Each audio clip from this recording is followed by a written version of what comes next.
Today's Wednesday, February 11, 2015, and you're tuned in to the Elevator Radio Show. The Elevator Radio Show is a proud supporter of the Elevator Escalator Safety Foundation. To find out how you can make a difference, visit their website today, www.eesf.org. Hey, everybody, got a good show for you today, short and sweet, so stay tuned. Here it comes. You're tuned in to the Elevator Radio Show, a weekly program dedicated to covering news and information on elevators, escalators, and moving walkways. Produced in the wee hours of the morning, a new show is uploaded every Wednesday, sometimes even before you get out of bed. Listen to some of the comments sent in from our audience. Rob from New York writes, Tom, are you f***ing insane? You actually get up at 2 a.m. each Wednesday to put this show out? Man, you must love elevators. Tim from Illinois writes, I'm not sure why I listened, but ever since I tuned into the first show back in 2007, I've been addicted. Matt in Texas writes, I like your safety messages, Tom. It's important to remember them each and every day. And he also adds, when am I going to win the monthly prize pack giveaway? Ron from California sent this in. Despite your inability to pronounce words in the English language, I tune in each week and am glad that you offer this service to the industry. It's better than Google News alerts. Sarah from Washington writes, love the show, Tom, and look forward to it each week. I'm glad I signed up for the newsletter. You provide a valuable resource for the industry, not only for North America, but worldwide. Enjoy the show. And now, here's your sleep-deprived host, Tom Seibert.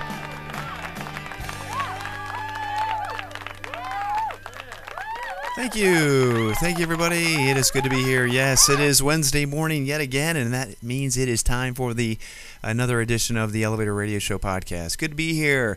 Hey, those of you out there in Boston, man, I feel for you because it seems like you've got like 18 feet of snow out there. I know that's not quite accurate in terms of how much you actually have, but if you take a look at the post in my in the show notes over at elevatorradioshow.com, you'll see a photo I found that is just a mound of snow. That mound of snow, which is taller by a good maybe 2 feet, 3 feet from the person who's shoveling, is going to be there until June. And just so you know that I'm speaking from experience, I think 5 years ago or 6 years ago when we had all that snow, there were places in Chicago that had literally these mounds of snow that looked like they were dirt. Almost it had turned into these ice mounds. And so by the time June hit, you're looking at these mounds, you're going, what the heck is that? And you're like, oh, that's the snow that's left over from the wintertime. So anyway, hang in there. Oh, excuse me. Sorry about that. And just know that it will be gone someday and it will melt. So don't get all mad about it, because the reality is that it's just snow, and if you miss work, you miss work. Don't have any kind of issues over it. Kind of lends me to a story that I'd like to share with all you now. And so when I was in kindergarten, it was a snowy day. We were coming home on the bus, and unfortunately our bus driver, who at the time, everybody kind of just loved, had a heart attack. And it had been a long day for him, Harold, and he was luckily able to, we were actually all on the bus at the time, and he was actually able to, as he collapsed, navigate the bus into a snow mound. It was terrifying. Happened right as we were rolling up to our stop, and just real kind of scary. So it apparently had been kind of a tough day for him. I think he got stuck in the snow earlier in the day and just stressed out from his job. I don't know why. Kids are so nice. But just remember, there are, if you don't need a shovel, don't shovel. Get help from a neighbor. Check on your neighbor, etc., etc., etc. Okay, I did come in extra early this morning to try to get a jump on the news, and for some reason have found that I am behind schedule once again. So we're gonna skip over the email comments of the program, but as always, shoot your emails over to elevatorradioshow@gmail.com. I will get back to you as quickly as I possibly can. And if you have a comment or a question or concern, feel free to share it over there. So up next, we'll get right into the news. And also, if you got a news story you want to link up, please feel free to do so. We always encourage those of you out there to share your articles, your news links, your stories, and whatnot over with us. So anyway, up next, news. Let this week's news stories give you a lift on what's happening in the vertical transportation arena. Each news segment is organically dug and fresh with news stories of the week. Got lift? If not, stay tuned. Okay, first news article of the program, and actually probably the most important one. We did report on this article when it occurred, this accident, back a while ago in New York. But the verdict is in against a elevator worker who used a repair shortcut that nearly killed a Brooklyn woman. Was found guilty, and basically charged with he's found guilty of felony assault, which. Honestly, he's lucky it was just that. He's lucky this woman did not die. What was more concerning to me in this article was the comments over on Facebook. If you're not a member of the vertical, I don't know what it's called exactly, vertical transportation mechanics or whatever technicians page over there, the commentary that was posted under this article just kind of concerned me on many levels, some of which basically anyway, I'm not going to get into the details of those, but it was very, very concerning just looking at some of the attitudes of some of the mechanics that are out there. I'm like, holy crud, I mean, really? I mean, so if you want to check that out, just Google it on the Facebook page, and yeah, it's it's just a reminder to all of us the job that we are tasked with is so important. There was one person who actually posted talking about the fact that they need to be making, mechanics need to be making more money because that way, so it's in line with plumbers. And the reality is that, and part of the reason that this person posted they wanted to make, should be paid more money was because they're putting their butt on the line for, and if this is the kind of thing that's going to happen if an accident occurs, they should be paid more or compensated more for that. And let me tell you something. When there's an accident like this that happens, the mechanic rarely, when there's an accident that occurs, it isn't as serious as this. The mechanic rarely gets charged with any type of crime or any kind of charge, and that's typically picked up by, hold on a second. I don't know who's calling so early. Maybe somebody from the East Coast, but I lost my train of thought. The reality is that not workers' compensation, but product liability or liability through insurance companies typically picks up this whole thing. But the one post that was on that page really concerned me the most, and I wanted to respond to it, but in reality, it doesn't typically go over very well when you start, rebuting or rebutting and sharing your 2 cents, because it's just a bunch of mishmash over there. But yeah, the reality is that mechanics out there, you guys don't really have a liability other than you don't get called into a litigation case and blamed or charged because you don't have insurance. And at the end of the day, that's all the attorneys want to get is money. So the reality is that, hey, we're all paid to do a job. Increasing that pay is not going to necessarily, make equipment any safer. Just make sure that you're safe. Make sure that you're practicing proper safety and techniques to maintain and troubleshoot elevators, because you do not want to end up like this and be facing jail time. And that's really the moral of the story here, not some half-baked idea that if we all got paid more money that we would be more protected or something. So anyway, I know it may not have made a whole bunch of sense, but it's a good article to share with colleagues, with your team of mechanics, with anybody, whether you're inspecting elevators or working on them or whatever, because you want to make sure that you're doing everything you possibly can to serve and protect the general riding public. So next article here, or link, is actually over from WorTech, the timeout jumper, which was created way back when and developed, actually invented by Dan.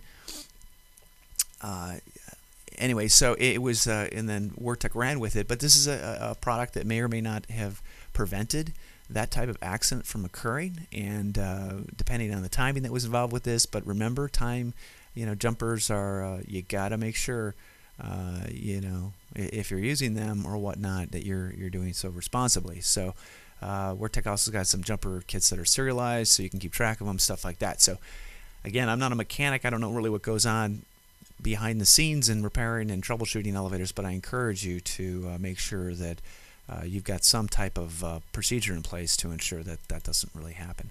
Okay, next news article, WWMT.com.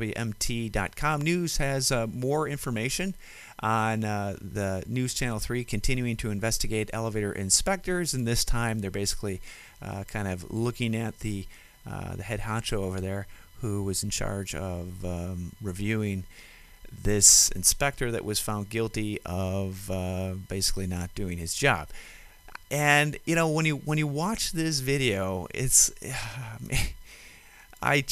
drives me crazy because the investigative news reporter basically says, well, if so and so, if this inspector was found guilty or it was determined that he or she wasn't doing their job, that they literally would be fired on the spot if it was a private company.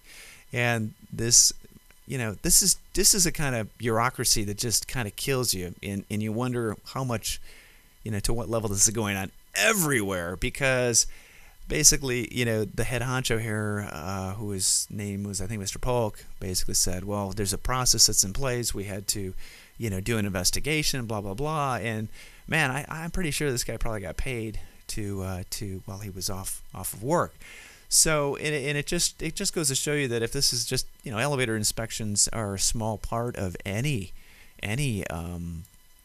state government, but if this is the kind of waste that's occurring throughout, the United States, then man, that's not to say that privatizing inspections is any better, but man, it just seems like a huge amount of waste is going on the government level. And if this guy who is in charge of this inspector that was not doing his job, was reviewed and then he was found he was doing a great job, it's just kind of concerning when you wonder where, which hand is watching, which hand, you know what I mean? So again, these are all my own opinions. They're not the opinions of anybody at all other than myself, and it's just my own 2 cents on the matter. And I don't really know if that's what's happening, but it just kind of concerns me. So one of the bullet points in the actual news story was, the state of Michigan's installing computerized inspection program to help with manage some of the inspections and the processes so that they get back on track. And man, I mean, did it take a news article to have this happen? Really? I mean, they also cite that the inspection program there is understaffed or already stretched thin, and then put some money into it. There's some great programs out there, some great applications that are being used in cities and interfacing with cities across the country. Project QEI is one of those. I encourage, if we got any government entities listening to my rant, go to livestraight.com and check it out. Link is in the show notes as well if you are interested in automating your actual inspection program, because I gotta say, I would think that most of these systems, the paper systems, are still being used today, and I don't think they're really all that effective. So there's help out there for you. Just go out there and get it and pay for it, because it'll pay for itself relatively quickly. So anyway, enough of my rant on those two topics. So probably the two articles that are most important talking about today. Okay, Elevator World Unplugged has a video here. I'm not going to play it, but I encourage you to do so. Imagine this: you're riding an escalator packed with people, and suddenly it speeds up. Then, without warning, it abruptly stops. People go tumbling down the escalator into a massive pile that causes many injuries. I'm going to giggle about that, but anyway, this is a real situation that has happened before. Watching this video produced by National Geographic will help you the best option avoiding disaster and potential injury. What the hell is National Geographic producing something like this for? Does that make sense? I don't know. It seems like something's been overlaid, but you can check on this, and I hope we never get to the point where we actually have to teach people how to get off an escalator that is running out of control, and then how to recognize that. You think there should be some kind of like alarm system that goes beep beep beep? If you hear the warning alarm, please jump off the side of the escalator. You know what I mean? I mean, it's just kind of crazy. I think you just kind of roll with it and go kind of figure out what the heck's going on, and then kind of go from there. So I don't know, kind of a weird article, but still interesting to read and watch the video. So, and obviously it's another country. So, okay, another problem at the Bay Bridge span. This is a cool photo, man. San Francisco Chronicle reporting that apparently maintenance workers walk on the base of the Eastern Bay Bridge Tower, whose elevator has been inoperable for a month. Hey, one of the coolest elevators that I know of is in the Mackinac Michigan Bridge. It's so cool. It's a little tiny elevator. We got our parts in it. Goes up and down. Lever operated. It's been running forever. It's awesome. So anyway, yeah. So they're trying to figure out what's going on. It's not quite newsworthy. Actually, the photo is bigger than the actual text that talk about the article. So must be a slow news day. Okay, PixChannel11.com has some video of a pizza delivery man caught peeing in a Queens apartment elevator. I guess again, remember, you may or may not be watched, so be careful what you do. And I'm not going to play this video because it's going to probably pipe in with a bunch of advertising or something like that. But yeah, ew. So yeah, don't pee in elevators. Not a good thing at all. So anyway, okay, I'm sure many of you have seen the building demolition in Las Vegas. Let me get out of here. Love the ad choices. Basically, this is the Clearing Hotel implosion, where you'll see in the video, if you play it, it was imploded, but the elevator shaft still stood after the building came down, which kind of is unique because when you see buildings going up, the elevator shaft is typically the first thing that you see, and then the building kind of gets worked around it. So this is pretty interesting. I'm sure they imploded the elevator shaft as well, but just goes to kind of show you kind of quality that we didn't used to do. I'm sure we still do it in terms of elevator shaft construction, but yeah, somebody goofed and forgot to plant some charges in the actual elevator shaft, but I'm sure they took care of it. So anyway, okay, Wired has a new cool post talking about this hospital robot which delivers medication. I think it's pretty cool. If voice recognition and robotics are going to be the wave of the future, I think they still have a way to go. But here's a cool. If you scroll down, you can actually listen to the video, the audio file of the robot. I'm going to play it right now. Let's see if we can do this, of what it sounds like when it's getting in the elevator. So this is pretty cool. Entering elevator. Please stand aside. Entering elevator. Entering lift. Please keep clear. So you have two options, a computerized one and then some young Australian type. This is called Tug, which is somewhat appropriate for what it looks like. Hopefully we don't see any Tug burglaries or whatnot with medications in them, but kind of cool to see how robots are helping our lives out, and maybe we'll see much more than this. Okay, next news article, elevator, let's see here. Oh, railway station and escalator to get underway. Another, escalator construction story here, which is good news. It's outdoors. I don't know how long that's going to last, but hopefully it lasts longer than I think it's going to last.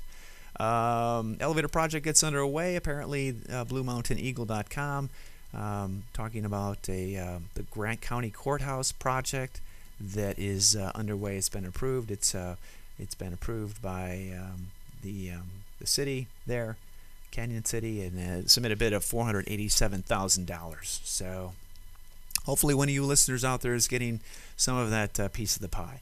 Okay, if you haven't already learned, the Mesa, Massachusetts Elevator Safety Association February meeting was canceled due to the snow. And just as a reminder, get in your applications, your member applications, if you haven't already done so. If you're like me and you're like, oh my gosh, it's like, forgot if I sign up for this or that, set some time aside to do that, to renew your memberships wherever you are holding your memberships. And Mesa is a great place to do that, so I encourage you to do that, and contact Eric if you might be interested in speaking at one of their presentations. Good group of people, and a lot of fun always a lot of fun to go travel. So, okay, here's a blog post from ChicagoNow.com. The escalator dictator. This is pretty funny, and I've never been on this escalator on the CTA subway station, but apparently this is at North and Clybourne. And if you look at the visual here, this escalator is really, really narrow. And I might have been on this thing, but it's kind of funny. This is a person's rendition of kind of how the morning commute goes. And it's, it's either you're going to walk the stairs after your hearty breakfast, or you're going to wait in this long, cattle-driven escalator as there's no room to go left or right, to move up the unit, and I'm sure they get backed up on that as well. Okay, John Fallon's got a bunch of videos, excuse me. I'm not going to play that one because it's going to pipe in a Budweiser ad. Yeah, Budweiser. So John's got some good videos. There's one on elevator hydraulic leveling and overheating, some buttons. So John, thanks for posting those. They're always interesting. Just as a reminder, if you watch those videos, do not attempt to repeat any of the stuff John does in those videos, or else you may die. It's about all I can share with you. Okay, Otis Elevator bets big on India. Cool article, the Hindu.com news source reporting that Otis, this is a cool photo too, looking at their manufacturing plant in India, and which is probably a good place to be. I'm going to get out of here before that video starts up, so you can read more about that. Link is in the show notes. Hey, how many of you out there watch the show Archer? It's a cartoon on, I think, Adult Swim. My kids watch it, and it's actually pretty funny. But apparently, here's a recap of a busted elevator in their last week's episode. Leads to bonding, sort of. So I want to watch this. I want to definitely catch it because it's pretty funny in terms of a cartoon and how it goes. So I don't know why. It looks as if the write-up of it is probably more detailed than the actual probably article itself. So anyway, it's pretty funny. And the last news article of the program, NJ Biz, close that ad, is ready for liftoff. Schindler Elevator feels its technology is primed for growth, as pretty much all the majors out there are shooting towards new design, energy efficient equipment, and also kind of pushing their feelers out in other building type of systems like security and stuff like that. It's a pretty cool article, and it's good to see that kind of I guess, I don't know the word I'm trying to find for here is that kind of direction out of the major companies. I guess that's the best way I can say it. So, just as a note too, I want to just thank everybody for coming out to the Chicago Elevator Association meeting. John, thanks for presenting. Definitely informative. Glad you're back home where it is warmer by you. And if you need code data plates, go to codedataplate.com or contact John for your needs on that. So. Anyway, that's going to do it for this week's show, everybody. I told you it would be short and sweet. And share the articles you deem